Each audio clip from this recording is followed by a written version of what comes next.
Salut les amis, j'espère que vous allez bien. Alors aujourd'hui, je vais vous parler de ces deux symboles que vous pouvez retrouver dans vos mains. Si vous avez l'un de ces deux symboles, c'est déjà une bonne chose. Si vous avez les deux, c'est extraordinaire. Donc on va regarder ensemble ce qu'il en est. Alors vous avez peut-être déjà entendu parler de cette lettre, le M, qui se dessine dans votre main, comme celui-ci, un M qui se dessine dans votre main. Visiblement, ce signe serait assez rare.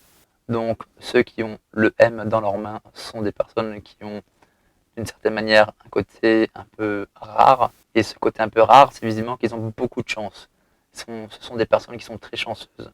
Sans oublier que c'est rattaché à la bonne fortune, la réussite et une certaine forme de bénédiction.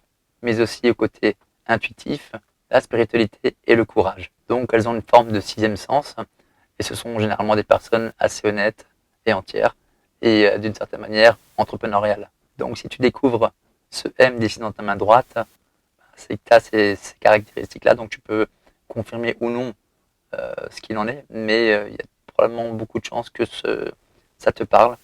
Donc n'hésite pas à laisser un petit commentaire dans la vidéo. Le second symbole que vous pouvez retrouver dans votre main gauche, il s'agit du triangle de Kanda. Ce triangle-là n'est pas réellement triangulaire dans le sens où, en partant de votre ligne de vie, il va passer de votre ligne de vie à la ligne de tête jusqu'à aller à la ligne de cœur, pour après descendre un peu plus bas et couper à nouveau cette ligne-là que vous voyez qui descend de la ligne de cœur jusqu'à la ligne de vie en passant par la ligne de tête.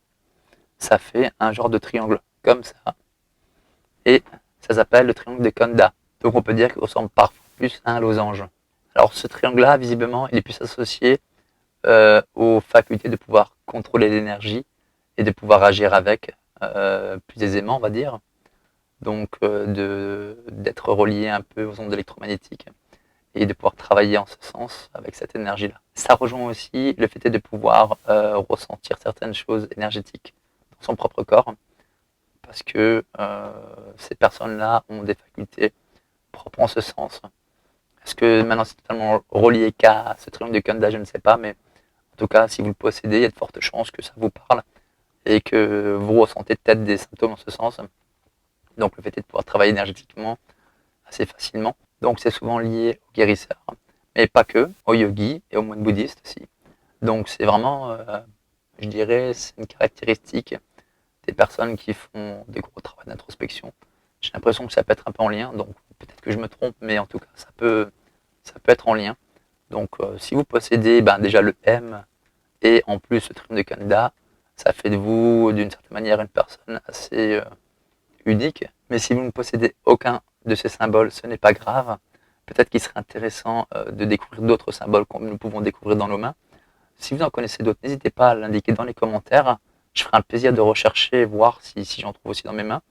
Et aussi peut-être faire une vidéo par la suite dessus. Donc j'espère que cette vidéo t'aura donné un peu plus d'informations sur les symboles que tu peux trouver dans tes mains et qui peuvent t'apporter quelques informations complémentaires sur tes capacités que tu possèdes et qui sont généralement indiquées, comme on vient de le voir, dans tes mains. Je te dis à très bientôt. Salut!